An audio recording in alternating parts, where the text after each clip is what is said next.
खबर आपको देंगे। एयरपोर्ट सिक्योरिटी फोर्स ने लाहौर एयरपोर्ट पर कार्रवाई के दौरान दोहा जाने वाले मुसाफिरों से 2 किलो से ज्यादा मनशियात बरामद कर ली है।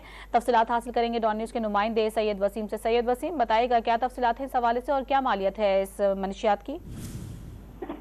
जी बिल्कुल, देखें तफसीलात कुछ यूँ हैं कि एयरपोर्ट सिक्योरिटी फोर्स के अमले ने दोहा जाने वाले जोड़े से 2.490 किलोग्राम आइस हेरोइन बरामद कर लिया है। तफसीलात के मुताबिक मुसाफिर आकाश मसीह और उनके साथ जो है वो उनकी अहलिया थी, जिन्होंने सामान की स्क्रीनिंग के दौरान मशकूक करार दिया गया, जिनके सामान की तलाशी पर मज़कूरा हेरोइन को जो है वो 2 अलग-अलग पैकेटों की सूरत में बैग के खुफिया खानों से बरामद करके एएसएफ के अमले ने पेशावराना महारत का सबूत देते हुए मंशियात बरामद करके स्मगलिंग की कोशिश नाकाम बना दी है और दोनों मुल्जिमान के खिलाफ मजीद कार्रवाई अमल में लाई जा रही है। जी बहुत शुक्रिया आपका वसीम।